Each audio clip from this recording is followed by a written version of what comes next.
أعوذ بالله من الشيطان الرجيم. بسم الله الرحمن الرحيم. الحمد لله رب العالمين. الحمد لله الذي أحصى كل شيء عددا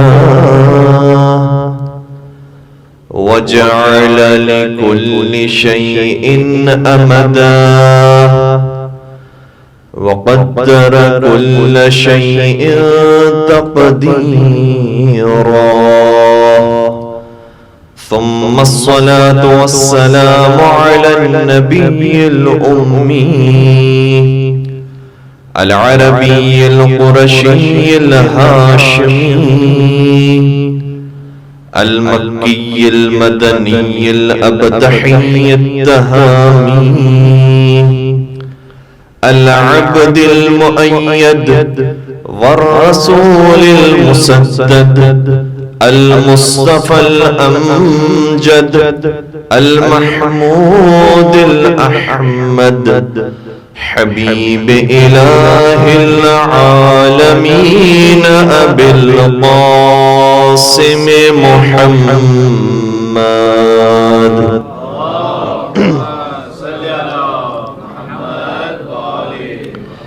ایک مل کر بہتر درود پڑھ دیجیے گا. محمد وآل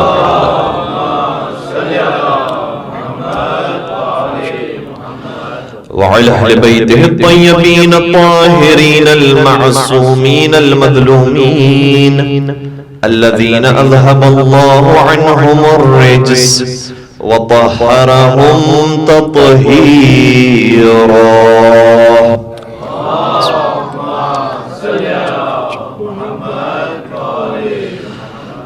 ولعنة الله على أعدائهم أجمعين.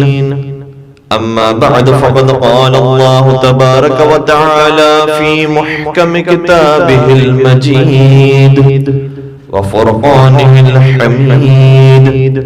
بسم الله الرحمن الرحيم. وعد الله المنافقين والمنافقات والكفار نار جهنم خالدين فيها أبدا لعنهم الله وهم ولهم عذاب مقيم. درود پڑھ دیجئے محمد و آل محمد.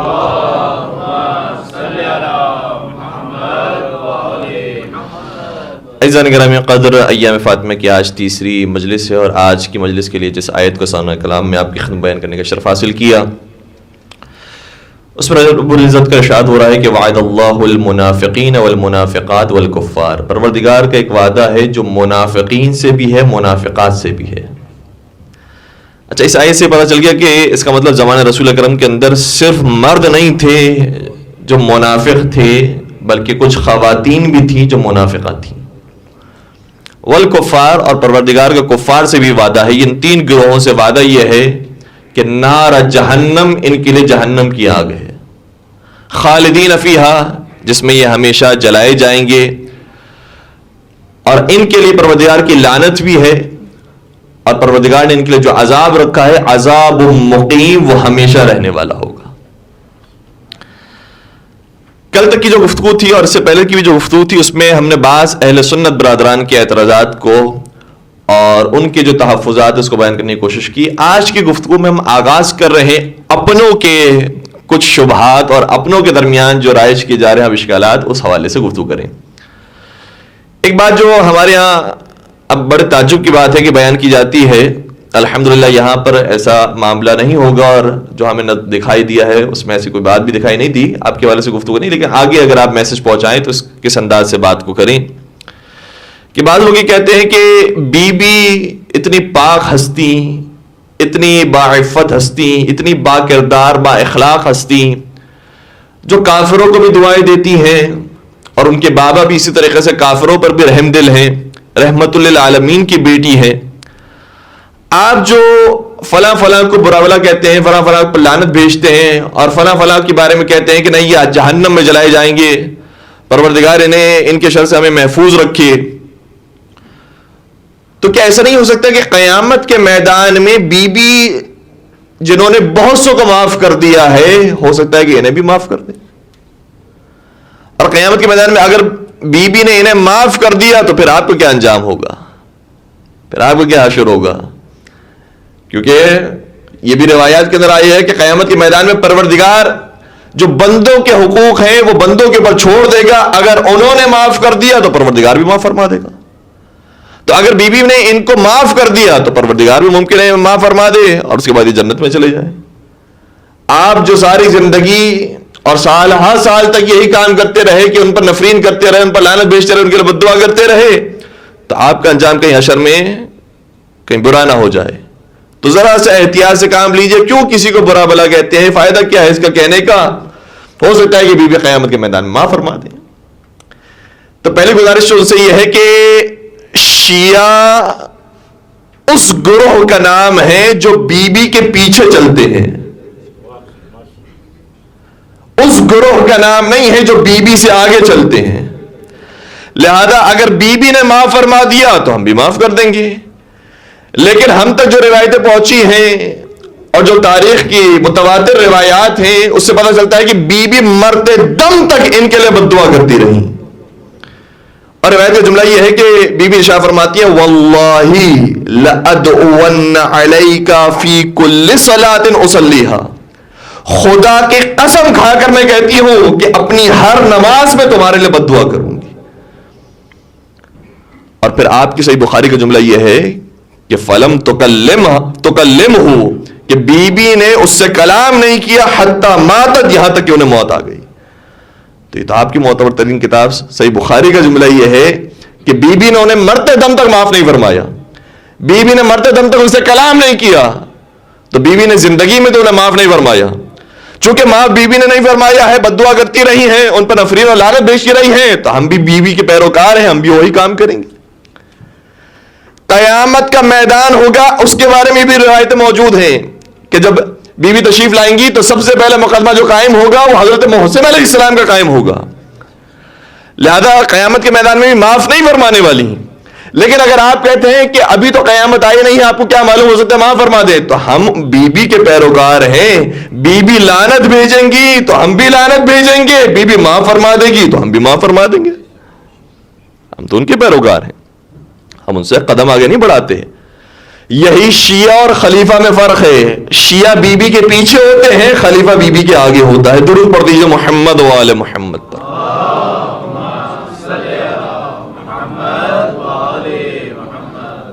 تو ان کے پیروکار ہیں۔ اور اس کے بعد جو لوگ یہ کہتے ہیں کہ ذرا احتیاط سے کام لیجئے، ایسا نہ ہو کہ بعد میں مشکل پیدا ہو جائے، کیوں کسی کو برا بھلا کہتے ہیں، تو ہم کہیں گے کہ پھر ذرا آپ قرآن کریم کا مطالعہ کیجئے اور قرآن کریم سے وہ جتنی آیات جو لعنت کے بارے میں آئی ہے اسے قرآن سے نکال دیجئے۔ قرآن ایسی باتیں بیان کر رہا ہے کہ کافروں پر لعنت ہو، کاذبین پر لعنت ہو، منافقین پر لعنت ہو۔ اس قدر بار بار قرآن کریم نے لعنت کا ذکر کیا ہے، دسیوں آیتیں قرآن کریم میں لعنت کے حوالے سے موجود ہے، نکال دیجئے ان آیت کو، ہم تو قرآن کے مطابق چلنے والے ہیں۔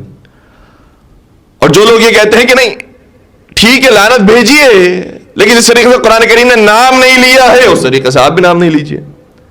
اچھا اب اس ماحول کی بات نہیں ہو رہی، انشاءاللہ بھی گفتگو آگے بڑھے گی تو اس ماحول کی بات ہوگی کہ ڈیپینڈ کرتا ہے کہ سامنے مخاطبین کون ہیں۔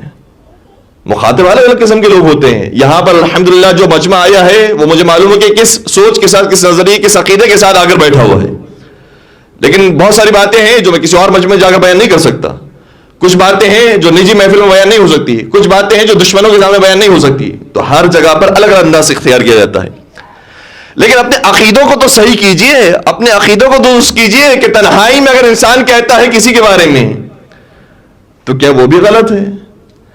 کیونکہ قرآن کریم میں نام ذکر نہیں ہوا ہے کہ فلاں پر لعنت نہیں بھیجی جائے گی، اس لیے ہم بھی نام لے کے لعنت نہیں بھیج سکتے ہیں تنہائی کے اندر بھی۔ تو پھر میرا ان سے سوال یہ ہے کہ قرآن میں نام لے کر سلام بھی ذکر نہیں ہوا ہے میرے ساتھ؟ اگر لعنت نام لے کر نہیں آئی ہے تو سلام بھی جب بھیجا گیا ہے تو نام لے کر نہیں آیا ہے۔ لیکن جب آپ پہنچتے ہیں مولانا حسین کے روزے پر تو نام لے کے سلام کرتے ہیں السلام علیکہ یا ابا عبداللہ الحسین. آپ مولا علی کے روزے پر پہنچتے نام لے کے سلام کرتے ہیں السلام علیکہ یا امیر المومنین. آپ مشہد پہنچتے نام لے کے سلام کرتے ہیں السلام علیکہ یا علی بن موسی الرضا المرتضی. وہاں پر نام لے کے سلام کرتے ہیں. قرآن میں دکھائیے نام کہاں پر موجود ہے؟ کہا قرآن میں صفات موجود ہیں اور ان صفات پر صرف یہی ہستیاں پوری اترتی ہیں لہٰذا ان پر سلام ہے. ہم نے کہا کہ اگر صفات قرآن بیان کر رہا ہے اور اس پر یہ ہستیاں پوری اترتی ہے تو سلام ہے. تو پھر صفات قرآن دوسرے مقام پر بھی بیان کر رہا ہے اور انہی صفات پر یہ منافق پورے اترتے ہیں لہٰذا ان پر لعنت ہو.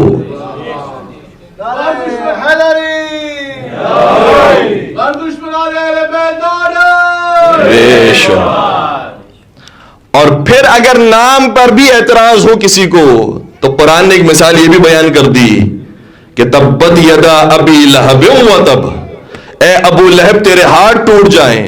قرآن وہاں پر بھی صفات بیان کر دیتا، کہا نہیں یہاں پر نام بھی بیان کرنا ضروری ہے. کہیں یہ قانون ہی لوگ نہ بنا لے قرآن کو دیکھ کر کہ قرآن کا مزاج ہی نہیں ہے نام لینا.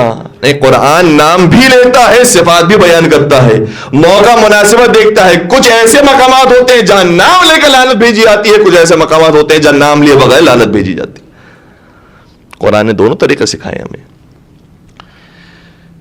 تو جو لوگ یہ کہتے ہیں ذرا احتیاط سے کام لیجئے، کیوں نام لیتے ہیں، نام نہ لیجئے، تو اپنے عقیدوں کو پہلے انسان محفوظ رکھے کہ تنہائی میں کیا نام لے کر لعنت بھیجنے کی اجازت ہے یا نہیں ہے. اور دوسری بات یہ کہ الحمدللہ ہمیں ائمہ علیہ السلام نے تعلیم دی ہے کہ جب مجمع ہو بات آپ کی آگے تک منتقل ہو سکے. اور دور ایسا ہے کہ ریکارڈنگز ہو رہی ہیں، بات آگے تک پہنچتی ہے اور ہر ایک کی وہ علمی سطح نہیں ہوتی جہاں تک وہ بات پہنچ جاتی ہے. تو احتیاط کرنی چاہیے، لیکن وہ احتیاط مجمع کو دیکھ کر، ماحول کو دیکھ کر، کیسے ریکارڈنگ ہو رہی ہے، کہاں پر ریکارڈنگ ہو رہی ہے، وہاں پر کرنی چاہیے. ورنہ ابھی ہم نے نماز مغربین کے بعد دعائے صنم قریش کی تلاوت کی. دعائے صنم قریش کی شاید برادران کے مجمع کے اندر بھی تلاوت کر لیں تو اس میں بھی نام موجود نہیں ہے، لیکن نام سے زیادہ سخت الفاظ موجود ہیں.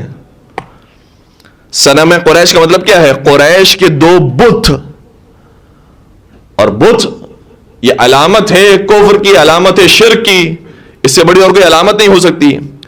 اور تفصیلی دعا ہے جو مولا کائنات سے ہم تک پہنچی ہے، دعائے صنم قریش. لیکن کیا خوبصورت انداز مولا کائنات نے بیان فرمایا ہے، اگر اس پوری دعا کو برادران کے مجمع میں پڑھ بھی دی جائے تو شاید وہ آخر تک الہی امین الہی امین کہتے رہیں گے، انہیں معلوم ہی نہیں ہوگا کہ کس کے اوپر لعنت ہو رہی ہے. تو نام ذکر نہیں ہے، لیکن نام کے بغیر ہی مولا نے سارا میسج دے دیا. تو الحمدللہ ہمارا ائمہ علیہ السلام نے ہمیں سکھایا ہے کہ کس مقام پر کس انداز سے گفتگو کی جائے. ورنہ جو لوگ مکمل طور پر کہتے ہیں کہ نہیں، ہم جو ایک اردو میں محاورہ ہے کہ میٹھا میٹھا ہب ہب اور کڑوا کڑوا تھو تھو، کیا ویسے میٹھے کا مطلب ہے، باقی جو تلخ باتیں آپ اس کو بیان نہ کریں، اسے نہ چھیڑیں، بس پیاری پیاری میٹھی میٹھی بھی سی باتیں بیان کریں. تو اگر جو کوئی میٹھی میٹھی باتوں کا طلبگار ہے اور وہ مسلمان بھی ہے تو میں اس سے درخواست کروں گا کہ اسلام کا جو پہلا جملہ ہے، جو کلمے کا پہلا جملہ ہے، وہ جملہ اپنی زبان پر پھر نہ دہرائیے، کیونکہ اس کا جملہ ہی ہے کہ لا الہ الا اللہ. پہلے جتنے جھوٹے خدا ہیں ان کا تم انکار کرتے ہو، پھر سچے خدا کا اقرار کرتے ہو. تو کلمے کو نہ پڑھیں، وہاں پر دوسروں کا انکار ہو رہا ہے، نہیں کیجیے انکار، خاموشی کے ساتھ اپنے خدا کی عبادت کرتے رہیے. اور پھر میں اسے یہ بھی کہوں گا کہ نماز کے اندر جو سورہ الحمد کی تلاوت کرتے ہیں اس کا آخری حصہ بھی نہ پڑھیے، کیونکہ آخری حصے کے اندر بھی آیا ہے کہ غیر المغضوب علیہم ولا الضالین. ان کا کیوں ذکر کرتے ہیں؟ صرف اچھے اچھے لوگوں کا ذکر کریں. پھر میں اسے یہ کہوں گا کہ جو ہمارے فروع دین ہیں اس میں سے تبرہ کو بھی نکال دیجیے. پھر میں اسے کہوں گا کہ قرآن کی کچھ آیتوں کو بھی نکال دیجیے. میں اسے کہوں گا کہ سورہ مسد کو پڑھنا بھی چھوڑ دیجیے، سورہ لہب کو پڑھنا بھی چھوڑ دیجیے. یہ وہ پالیسی ہے جو بنی امیہ نے قائم کی تھی کہ صرف میٹھی میٹھی اچھی اچھی باتیں لوگوں تک پہنچے، جو زندگی کے تلخ حقائق ہیں وہ لوگوں تک نہ پہنچنے پائے. اور یہ میرا جملہ نہیں ہے، صحیح یہ ہماری کتاب کافی کے اندر چھٹے سرکار حضرت امام جعفر صادق علیہ السلام ارشاد فرماتے ہیں،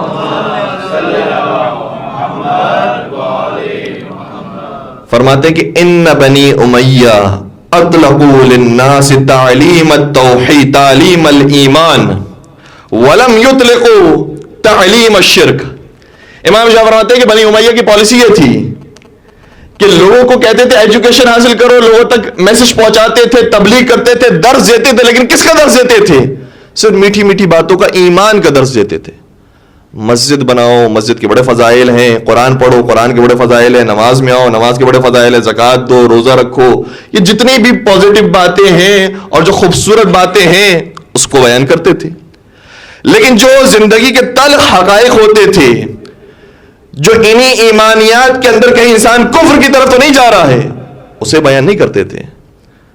یعنی گویا اگر میں امام کی بات کو کھولوں تو یہ بات بنے گی کہ بنی امیہ کی کوشش یہ ہوتی تھی کہ مسجدوں کو تم بھرپور طریقے سے آباد کرو, چاہے وہ مسجد زرار ہی کیوں نہ ہو.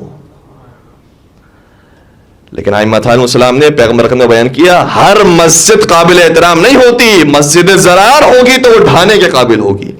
اسی طریقے سے ہر صحابی قابل احترام نہیں ہوتا, جس صحابی کا نفاق ظاہر ہو جائے پھر وہ لعنت کا مستحق قرار پاتا.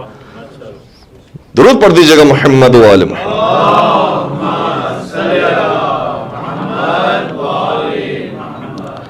اور کسی نے کیا خوب کہا کہ حق زہرا, حق تو یہ ہے حق زہرا نہ چھپایا جائے, حق تو یہ ہے حق زہرا نہ چھپایا جائے, ایسا قانون زمانے میں بنایا جائے, ایسا قانون زمانے میں بنایا جائے جس کے تعظیم کو اٹھتے تھے رسول عربی, جس کی تعظیم کو اٹھتے تھے رسول عربی, اس کا کردار نصابوں میں پڑھایا جائے.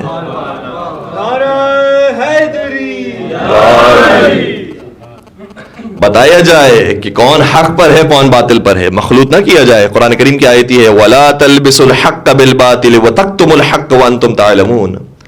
حق کو باطل کے ساتھ نہ جوڑو اور حق کی پردہ پوشی نہیں کرو جبکہ تم جانتے ہو کہ حق کہاں پر ہے.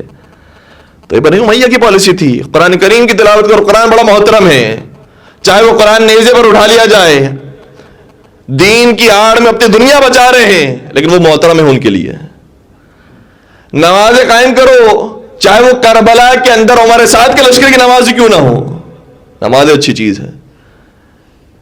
اسی طریقے سے حدیث رسول ہے, حدیث رسول کا احترام ہونا چاہیے, چاہے وہ حدیث رسول اللہ کی نہ ہو, گھڑی ہوئی حدیث ہو. تو انہوں نے جو کام کیا ہے, جتنی پازیٹو باتیں تھیں اس کو بھرپور طریقے سے بیان کیا, نہیں بتایا کہ اس کے اندر سے بھی کچھ لوگ ایسے ہیں جو تمہاری دین کو خراب کرنے کی کوشش کریں گے, مسجد کے ذریعے, قرآن کے ذریعے, حدیث کے ذریعے, نمازوں کے ذریعے تمہارے دین کو خراب کریں گے. یہ باتیں بیان نہیں کی. کہ اس کا نتیجہ کیا ہوا؟ چھڑے سرکار ارشاد فرماتے اس کا نتیجہ یہ ہوا کہ وہ جو جیسا حکم دیتے تھے اس کے مطابق عمل کرتے تھے. چھڑے سرکار نے بڑا خوبصورت تجزیہ پیش کیا ہے. تو آج ہمارے یہاں پر بھی ہمارے بچوں کو صرف ہمیں حق کی تعلیم نہیں دینی ہے, باطل بھی بتانا ہے, تاکہ پہچان سکے کہ حق اگر یہ ہے تو باطل کہیں حق کا لباس پہن کر آنے کی کوشش نہ کرے. اگر کہیں کوئی خلیفہ رسول ہونے کا ٹائٹل حاصل کرتا ہے تو چیک کرے کہ اس کے اندر وہ صفات بھی موجود ہے یا نہیں. اگر وہ صفات موجود نہیں تو وہ خلیفہ کہلانے کے لائق نہیں ہے, وہ غاصب خلافت رسول اکرم ہے. اس لیے ائمہ علیہ السلام نے بار بار ہمیں سکھایا, اور الحمدللہ ہمارے بچوں کے اندر بھی ہم نے یہ کوشش کی ہے کہ بات منتقل کریں کہ زندگی کے تلخ حقائق کو بھی محسوس کریں. زندگی کا صرف ایک صفحہ نہ دیکھیں, سارے صفوں کو دیکھیں. کبھی کبھار انسان حق کے راستے کی طرف جانے کی کوشش کر رہا ہوتا ہے لیکن حق ہی کے راستے میں آ کر منافقوں سے بہکا کر لے جاتا ہے, حق ہی کے راستے میں آ کر شیطان اسے بہکا کر لے کر جاتا ہے. لہٰذا حق کو بھی پہچانے, باطل کو بھی پہچانے, اس کے بعد قدم آگے بڑھائیں. اور عزیزوں,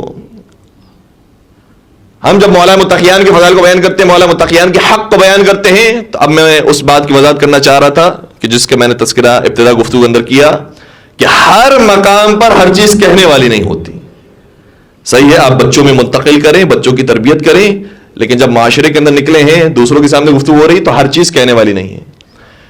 یہ ہمیں کس نے سبق دیا ہے؟ یہ سبق بھی ہمیں باب مدینۃ العلم صاحب نہج البلاغہ حضرت امیر المؤمنین علی ابن ابی طالب علیہ السلام نے دیا.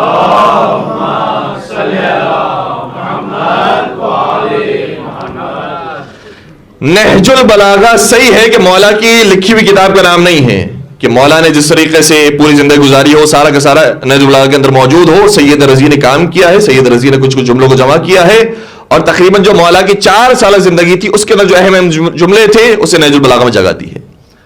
آیت اللہ عقل غریب بڑا خوبصورت جملہ کہتے ہیں کہ نہج البلاغہ تصنیف علی کا نام نہیں ہے, کشکول رضی کا نام ہے.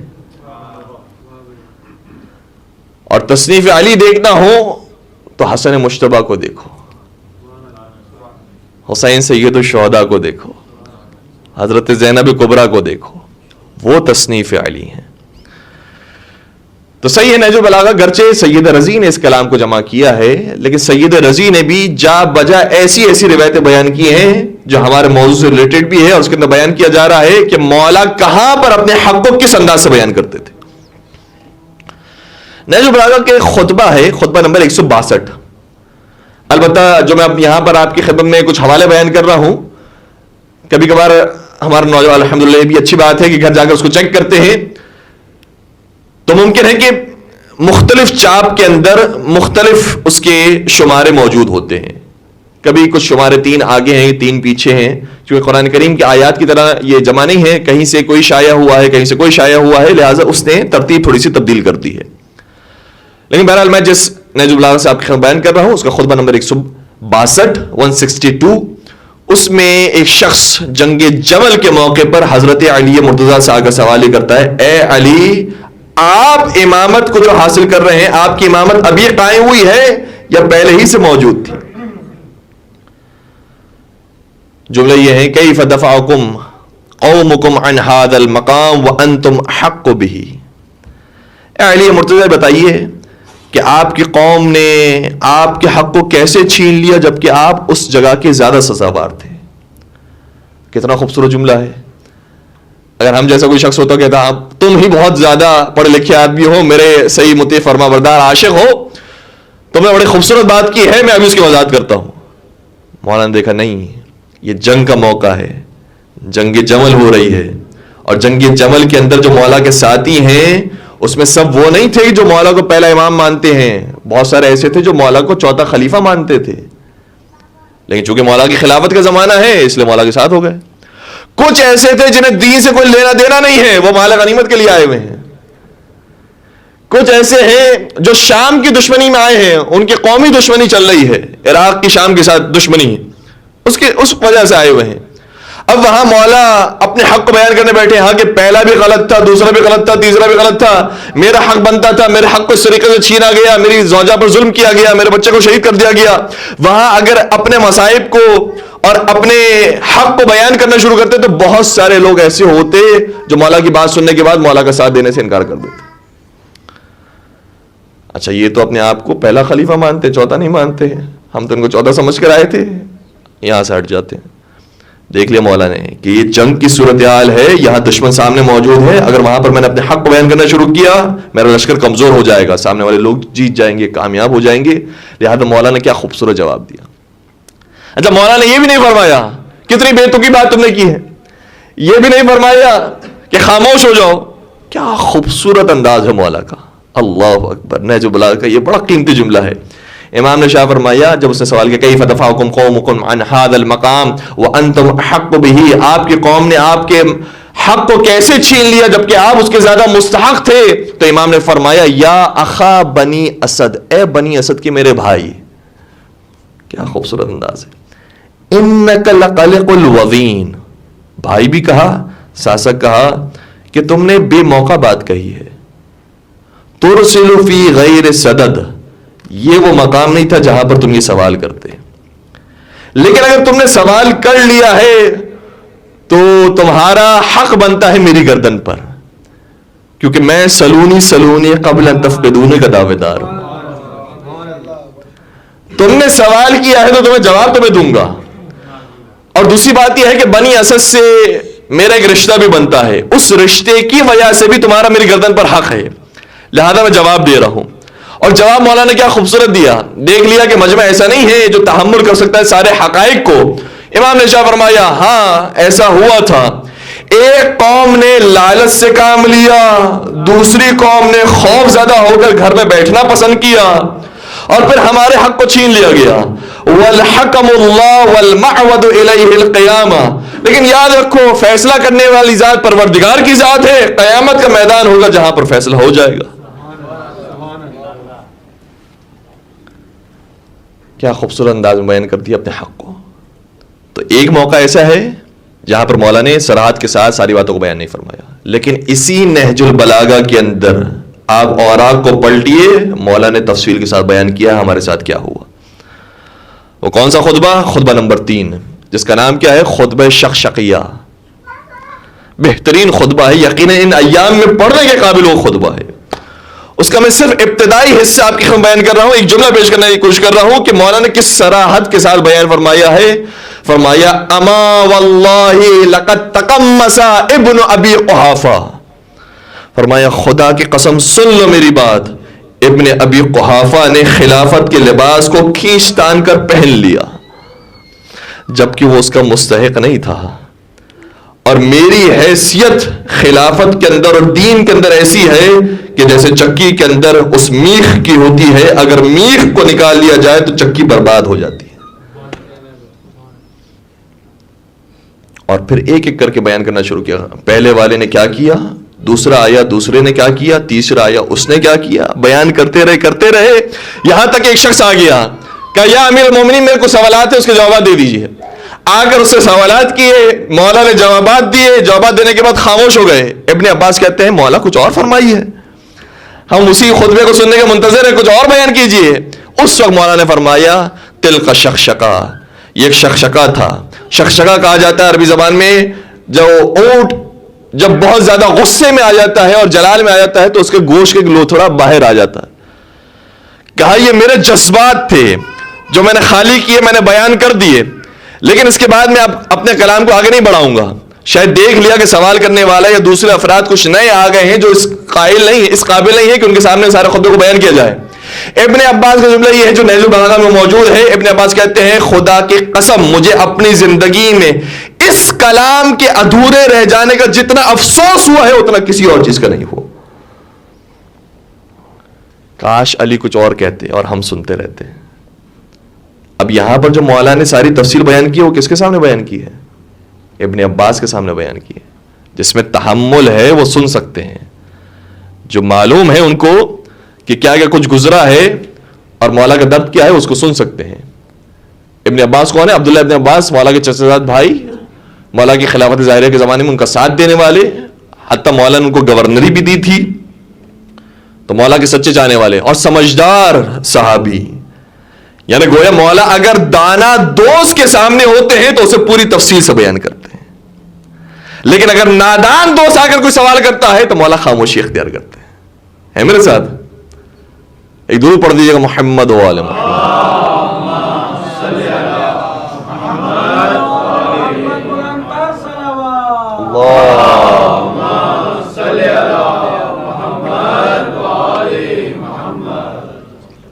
سننا پسند کریں گے. اور مولانا نے ایک اور مقام پر بڑا خوبصورت جملہ ارشاد فرمایا, کلمات قصار کے اندر وہ جملہ موجود ہے, ظاہراً 190 اس کا نمبر ہے. امام کے سامنے جب کسی شخص نے آ کر یہ عرض کیا کہ فلاں کو اس لیے خلافت مل گئی کیونکہ وہ رسول اللہ سے رشتہ داری رکھتا تھا, رسول اللہ کا سسر ہوتا تھا. امام نے سن لی بات. کیا وہ ساتھ ساتھ سسر ہونے کے علاوہ رشتہ داری ہونے کے علاوہ صحابی بھی تھا؟ امام نے ایک خوبصورت جملہ ارشاد فرمایا وعجبا تکون الخلافت بالقرابہ والصحابہ. کتنی عجیب بات ہے, اگر تمہارے پاس یہی دلیل ہے کہ خلافت کا وہ مستحق ہوتا ہے جس کے پاس رشتہ داری بھی ہوتی ہے اور صحابیت بھی ہوتی ہے, تو بتاؤ مجھ سے بڑا رشتہ دار رسول کون ہے اور مجھ سے بڑا صحابی رسول کون ہے؟ میں ہوں جس نے ہر جنگ میں نبی پر اپنی جان قربان کرنے کی کوشش کی ہے اور ہر موقع پر نبی کا ساتھ دیا ہے, چاہے شب ہجرت کا واقعہ ہو یا مدینے کی جنگوں کا واقعہ ہو. میں ہوں جس نے نبی پر سب سے زیادہ فداکاری کی ہے. تو اگر تمہارے پاس دلیل صحابیت کی ہے تو مجھ سے بڑا کوئی صحابی نہیں. اگر تمہارے پاس دلیل رشتہ داری کی ہے تو مجھ سے زیادہ نبی کیا اور کوئی رشتہ دار نہیں. میں نبی کا سب سے بڑا رشتہ دار, داماد رسول اور ساتھ ساتھ چچا زاد بھائی ہے نبی اکرم کے. تو مجھ سے بڑی رشتہ داری کس کی ہوتی تھی؟ میں تو خونی رشتہ دار بھی ہوں، سببی رشتہ دار بھی ہوں. تو کسی اور موقع پر اس انداز سے بیان کیا. ایک موقع ایسا آیا جب مولا نے نام لے لے کر اپنے فضائل کو بیان کیا ہے. یہ کون سا موقع ہے؟ ابن ابی الحدید موصلی کہتے ہیں کہ خط حاکم شام نے لکھا. حاکم شام نے اس خط کے اندر، بڑا سمجھدار انسان، بڑا تیز چالاک انسان، اس نے مولا متقیان کو الگ انداز سے پھنسانے کی کوشش کی. کہ علی فلاں فلاں آپ سے افضل تھے کیونکہ وہ آپ سے پہلے خلافت پر آئے تھے. اگر آپ ان کو افضل مانتے ہیں تو انہوں نے ایسے ایسے کام انجام دیے تھے، آپ بھی ویسے کام انجام دیجیے. اچھا، مولا کے پاس جب یہ خط پہنچا، اب مولا کے لیے بڑا مسئلہ ہے. اگر یہ کہیں کہ ہاں وہ مجھ سے پہلے تھے اور مجھ سے افضل تھے تو عقیدے کے خلاف ہے میرے ساتھ. اور اگر یہ کہیں کہ نہیں وہ مجھ سے افضل نہیں تھے، میں ان سے زیادہ افضل تھا، تو جتنا مجمع ہے اس میں سے آدھا چھٹ جائے گا. ہم تو آپ کو خلیفہ چاروں مان کر آئے تھے آپ کی خدمت میں. اگر آپ کا دین، آپ کا مذہب الگ ہے، ہمارا دین الگ ہے، تو آج سے ہم آپ کو خلیفہ نہیں مانتے. مولا اگر یہ کہے کہ میں افضل ہوں تو بھی پھنستے ہیں. اگر مولا یہ کہے کہ نہیں وہ افضل تھے تو عقیدہ خراب ہو جاتا ہے. مولا کیا جواب دیں؟ ابن ابی الحدید موصلی یہ لکھتے ہیں، جو اہل سنت عالم دین نے شرح نہج البلاغہ لکھی، وہ کہتے ہیں کہ علی مرتضیٰ نے ایسا جواب دیا جو علی کے علاوہ کوئی دے ہی نہیں سکتا تھا. کیا جواب دیا؟ کہ نہ یہ فرمایا کہ میں ان سے افضل ہوں، نہ یہ فرمایا کہ وہ مجھ سے افضل تھے. پھر کیا فرمایا؟ جملہ ہے نہج البلاغہ، امام شاہ فرماتے ہیں وَزَعَمْتَ أَنَّ أَفْضَلَ النَّاسِ فُلَانٌ وَفُلَانٌ، تو یہ سمجھتا ہے کہ وہ لوگ ایسے تھے جو مجھ سے افضل تھے اور سب سے بہترین تھے. اگر وہ سب سے افضل بھی تھے تو تیرا ان سے کیا تعلق ہے؟ کاش آپ یہ جملہ محسوس کر سکے. تیرا اس سے کیا تعلق ہے کہ وہ افضل تھے یا نہیں تھے؟ ہمیں اتنا معلوم ہے کہ تو وہ ہے اور تیرا باپ وہ ہے جو شروع ہی سے دین اسلام کا دشمن تھا. اگر میں یہ کہوں کہ وہ افضل تھے تو وہ ہمارا آپس کا معاملہ ہے، یہ تو ان کا معاملہ ہے جو مسلمانوں کا معاملہ ہے جنہوں نے کلمہ پڑھ لیا تھا. تو وہ ہے جب تک تو مکے کے اندر موجود تھا ہمیشہ جنگ پر آتا رہا. جنگ بدر میں تو آیا شکست کھائی، جنگ احد میں تو آیا شکست کھائی، جنگ حنین میں آیا شکست کھائی، خیبر و خندق میں آیا شکست کھائی. تیرا کام تو اسلام کو خراب کرنا تھا، اسلام کو مٹانا تھا. یہ ہمارا آپس کا معاملہ ہے جس سے تیرا کوئی غرض نہیں ہے. تو بتا کہ تیرے پاس کیا ہے، تو دوسروں کا سہارا نہ لے، تو اپنے وظائف کو بیان کر. پھر امام شاہ فرماتے ہیں ما ان لکی ھذا، تیرے پاس کیا ہے ہماری برابری کرنے والا. من النبی و منکم المکذب، ہمارا خاندان وہ تھا جہاں پر نبی پیدا ہوئے ہیں، تیرا خاندان وہ ہے جہاں پر نبی کو جھٹلانے والے پیدا ہوئے ہیں.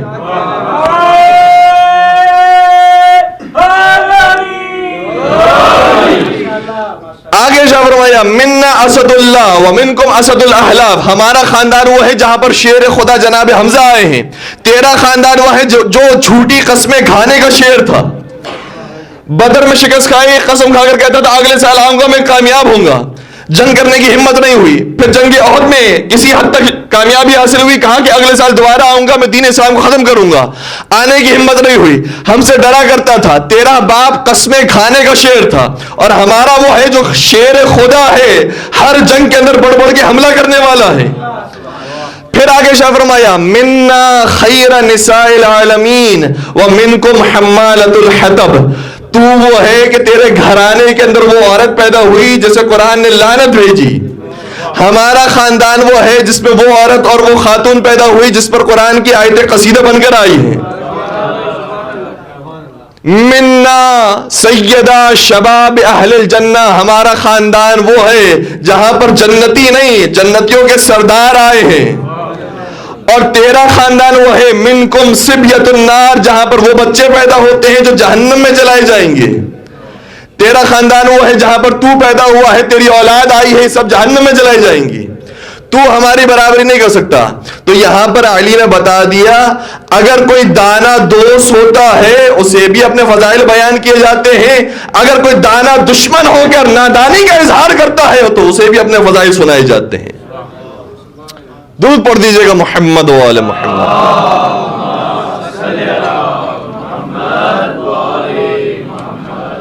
تو حضرت علی مرتضیٰ نے مختلف انداز سے مختلف رویوں کو اختیار کیا، لوگوں کی سوچ کو دیکھ کر، ان کے مینٹل لیول کو دیکھ کر اپنے حق کو بیان کیا. اور پھر اسی نہج البلاغہ کے اندر جب قبر بنت رسول پر پہنچتے ہیں تو وہاں پر پورا خطبہ بیان کیا ہے کہ بنت رسول یہ وہ امانت ہے جو صحیح طریقے سے اے رسول خدا آپ کو نہیں لوٹائی جا رہی. وہاں پر پھر اظہار فرمایا، کیونکہ محدود افراد تھے، محدود لوگ سننے والے تھے، اس مسائل کو مکمل طور پر بیان کیا ہے. تو ہماری بھی اسی انداز سے ذمہ داری ہے کہ ضرور دیکھیں کہ سامنے مخاطبین کون ہے، کون سی محفل ہے، کون سا مجمع ہے، کہاں پر کس حد تک بات بیان کی جا سکتی ہے، اور پھر وہاں پر بات بیان کریں. اور یہ درس ہمیں سیدہ کائنات نے بھی دیا ہے. سیدہ کائنات جب خطبہ بیان کرنے کے لیے آتی ہیں، یہ خطبہ کوئی معمولی خطبہ نہیں، واقعاً پڑھنے کے قابل ہے. اور یہ بھی وہی ایام ہے جس میں خطبہ پڑھنا چاہیے انسان کو. اس خطبے کے اندر بی بی نے جو زبان استعمال کی ہے، واقعاً ایسا محسوس ہوتا ہے کہ باب مدینۃ العلم کی زوجہ بات کر رہی ہیں. علم کا سمندر ہے اس کے اندر. اور یہ اعتراض بھی ہمارے ہاں اب کیا جاتا ہے، اور یہ وہ افراد کر رہے ہیں کہ جو کبھی کبھار شیعوں کی فیور میں بات کرتے ہیں، شیعوں کو اپنے سے قریب کرتے ہیں، پھر یہاں پر آ کر شیعوں کو گمراہ کرنے کی کوشش کرتے ہیں. سوشل میڈیا پر ان کی کلپس موجود ہیں، سوشل میڈیا پر کافی انہوں نے باتیں بیان کی ہیں. کچھ باتیں صحیح ہیں، ہمارے فیور کے اندر بھی بیان کی ہیں، اپنی کتابوں سے، صحیح بخاری سے، صحیح مسلم سے نام لے لے کر وہ روایتیں پیش کرتے ہیں. لیکن اس مقام پر آ کر انہوں نے کیا کہا؟ ایک دلیل دی. کہنے لگے، اور یہ تھوڑی سی باریک نقطہ ہے، اگر آپ بیدار ہیں تو میں آپ کی خدمت بیان کروں. کہا کہ خود شیعہ کتابوں کے اندر یہ حدیث موجود ہے کہ نبی اکرم نے ارشاد فرمایا، نحن معاشر الانبیاء، ہم انبیاء کے گروہ ہیں کہ ہمارے جو وارث بنتے ہیں، ان العلماء ورثۃ الانبیاء، علماء ہمارے وارث بنتے ہیں. ہم میراث میں اور کوئی چیز چھوڑ کر نہیں جاتے سوائے علم کے، حکمت کے. ہم درہم و دینار نہیں چھوڑتے. اور یہ روایت ہماری کتاب کے اندر موجود ہے. اور کہا کہ خود آپ کی کتاب یہ کہہ رہی ہے کہ انبیاء اگر چھوڑ کر جاتے ہیں تو علم اور حکمت چھوڑ کر جاتے ہیں، درہم و دینار نہیں چھوڑ کر جاتے. اس کا مطلب بی بی کا حق ہی نہیں تھا جس کو وہ لینے کے لیے آئیں. اللہ اکبر، اتنا بڑا الزام. گرچہ بہت ساری باتیں کہنے کے لیے، لیکن اس مقام پر میں ایک علمی نقطہ آپ کی خدمت بیان کر رہا ہوں، انشاءاللہ محفوظ رہے گا. دیکھیں، میراث جو انبیاء کی ہے وہ حقیقت میں علم اور حکمت ہی ہے. انبیاء کے آنے کا مقصد کیا ہے مجھے بتائیے؟ انبیاء آئے اس لیے ہیں تاکہ لوگوں کی ہدایت کریں. انبیاء آئے اس لیے تاکہ لوگوں کو صحیح راستہ بتائیں. انبیاء آئے اس لیے تاکہ لوگوں سے بندگی کروائیں. انبیاء آئے اس لیے تاکہ پروردگار کا پیغام لوگوں تک پہنچائیں. تو اصل میں انبیاء کا کام ہی یہی ہے کہ وہ علم و حکمت تقسیم کریں. لیکن اگر کوئی نبی اس دنیا سے رخصت ہوتا ہے تو اس کا مال کیا اس کی اولاد کو ملے گا یا نہیں ملے گا، اس حوالے سے یہ روایت بیان نہیں کر رہی. اس حوالے سے قرآن کریم کی آیت بیان کر رہی ہے. اور وہ آیت کہاں؟ قرآن کریم کی آیت آئی، اور اس آیت کو بی بی نے اپنے خطبے کے اندر بیان کیا ہے. کہا تو نے قرآن کریم نہیں پڑھا؟ تو کہتا تھا حسبنا کتاب اللہ، ہمارے لیے اللہ کی کتاب کافی ہے. اگر تیرے لیے اللہ کی کتاب کافی ہے تو تجھے میں کتاب خدا ہی سے آیت پیش کرتی ہوں.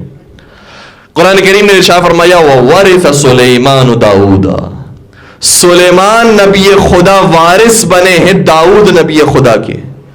اگر داؤد نے اپنی میراث کے اندر علم اور حکمت چھوڑا تھا تو وہ علم اور حکمت صرف سلیمان کے لیے نہیں ہونا چاہیے تھا، پوری قوم کے لیے ہونا چاہیے تھا.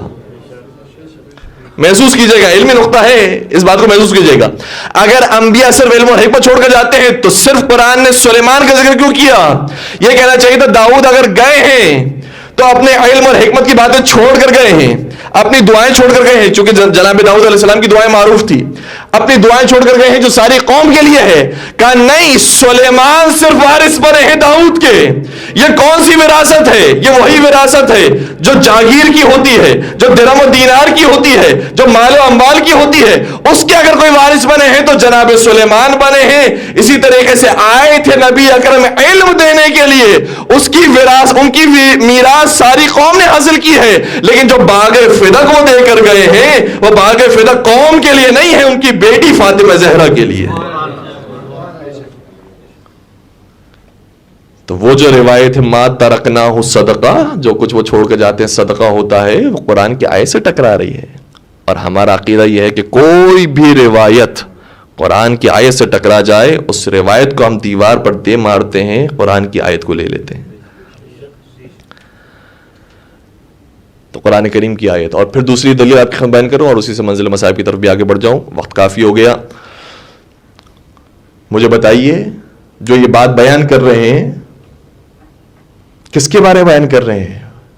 حضرت فاطمہ زہرا سلام اللہ علیہا کے بارے بیان کر رہے ہیں، جن کے گھر سے پردہ چلا ہے، جن کے گھر سے حجاب چلا ہے، جن کے گھر سے عفت اور عزت چلی ہے.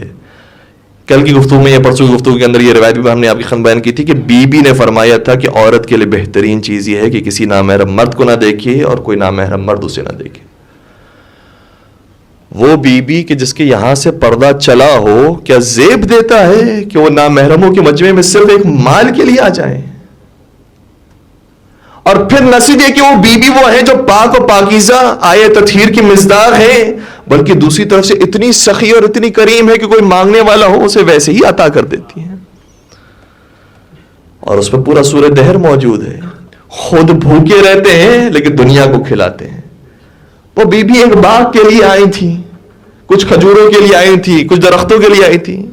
کیا عقل میں آنے والی بات ہے؟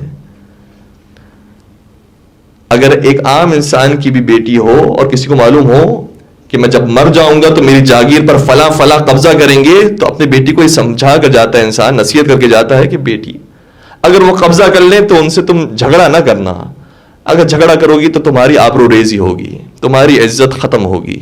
بہتر ہے کہ سکون کے ساتھ اپنی زندگی اپنے چھوٹے سے گھر کے اندر گزار لینا. یہ ایک عام خاتون سوچ سکتی ہے، کیا فاطمہ زہرا کے بارے میں نہیں سوچا جا سکتا کہ اپنے باغ کو لینے کے لیے آئی تھی؟ اور پھر دوسری بات یہ ہے کہ باغ فتح کے معاملے کو اتنا بی بی نے اٹھا لیا، اتنا اہم سمجھا، اپنی میراث کو اتنا اہم سمجھا کہ یہ پسند کر لیا کہ یہ لوگ میرے دروازے کو آ کر جلا دیں، دروازہ مجھ پر گرا دیں، میں شہید ہو جاؤں لیکن مجھے باغ مل جائے. یہ عقل میں آنے والی بات نہیں ہے. یعنی ایک عام انسان ایسا نہیں کرتا ہے کہ ایک مال کے چکر میں اپنی جان کو قربان کرتے، اپنی عزت کو قربان کرتے. ایک عام انسان نہیں کرتا. اس کا مطلب یہ ہوا کہ بی بی اپنے مال کی خاطر نہیں آئی تھی، ہمارے اور آپ کے ایمان کو بچانے کے لیے آئی تھی. بی بی کو معلوم تھا اگر یہاں پر میں نے اپنی شہادت پیش نہیں کی، اپنی آواز کو صحیح طریقے سے مکمل انداز میں نہیں بلند کیا، تو آنے والی نسلوں کو پتہ ہی نہیں چلے گا حق کہاں پر تھا، باطل کہاں پر تھا. مکمل انداز میں بی بی نے آ کر خطبہ بیان کیا، آواز کو بلند کیا. اور شہید باقر صدر کا جملہ یہ ہے کہ جو کام فاطمہ زہرا کر سکتی تھی وہ علی مرتضیٰ بھی نہیں کر سکتے تھے. کیوں؟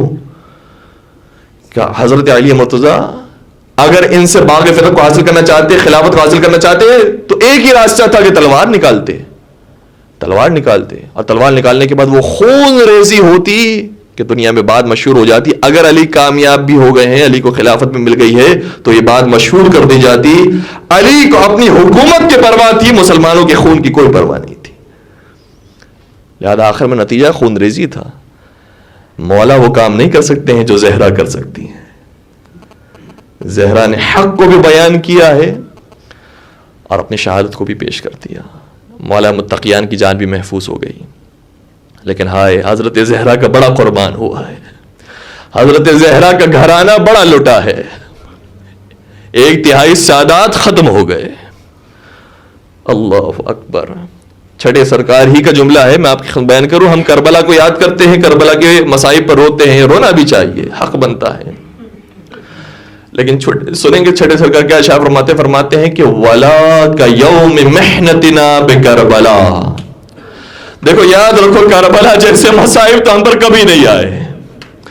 لیکن امام نے آگے ارشاد فرمایا وَإِن كَانَ كَيَوْمِ السَّقِيفَةِ وَإِحْرَاقِ الْبَابِ عَلَى أَمِيرِ الْمُؤْمِنِينَ وَفَاطِمَةَ وَالْحَسَنِ وَالْحُسَيْنِ وَزَيْنَبَ وَأُمَّ كُلْثُومَ وَفِصَّةَ وَقَتْلِ مُحَسِّنٍ بِالرَّفَثِ لَأَعْظَمُ وَأَمَرُ لِأَنَّهُ أَصْلُ يَوْمِ الْفِرَاشِ. امام ارشاد فرماتے ہیں کہ ہاں، کربلا کی مصیبت سب سے بڑی مصیبت ہے، لیکن کربلا کی مصیبت کی بنیاد اگر پڑی ہے تو در سیدہ کا جلانا ہے. در سیدہ کا جلنا یہ بنیاد ہے کربلا کی. اور کسی شاعر نے کیا خوبصورت جملہ کہا کہ یہ نہ سمجھو حسین ابن علی کربلا میں شہید ہوئے، حسین کا قتل تو ثقیفہ میں ہو چکا تھا۔ چھٹے سرکار شاہ فرما رہے ہیں، فرمائے جو دروازہ جلایا گیا ہے اس دروازے کے پیچھے کون کون تھا تمہیں معلوم ہے؟ سیدہ تو اپنے مقام پر تھی، حسنین کریمین بھی موجود تھے، علی مرتضیٰ بھی موجود تھے، حضرت زینب کبریٰ حضرت ام کلثوم بھی موجود تھی، فضہ بھی موجود تھی، اور نہ صرف کہ دروازے کو جلایا گیا بلکہ ایسا دھکیلا گیا کہ محسن بھی شہید ہو گئے۔ اجرکم علی اللہ۔ پھر آگے شاہ فرماتا ہے یہ ہم پر زیادہ بڑی مصیبت ہے۔ کیوں بڑی مصیبت ہے؟ لأنہ اصل یوم الفراش، کیونکہ ہم جو زمین میں دھس گئے ہیں اس کا آغاز ہوا ہے تو ثقیفہ کے دن سے ہوا ہے۔ سیدہ کائنات نامحرموں کے درمیان، اللہ اکبر۔ چھٹے سرکار کی اسی روایت سے مجھے حوصلہ ملا کہ میں آپ کی خدمت میں کچھ جملے عرض کروں۔ امام نے یہ تو فرمایا ہے نا کربلا کی مصیبت سب سے بڑی ہے، لیکن مصیبت کا آغاز مصائب سیدہ کائنات ہے۔ اس کا مطلب یہ ہوا کہ سیدہ کائنات پر جتنے مصائب ڈھائے گئے ہیں کربلا میں وہ نظر آئیں گے۔ سیدہ پر اگر جلتا ہوا دروازہ گرایا گیا ہے تو کربلا میں خیمے جلتے ہوئے نظر آئیں گے۔ اگر علی مرتضیٰ کی گردن میں رسی باندھی گئی ہے تو کربلا کے ایک علی کی گردن میں بھی رسی باندھی جائے گی۔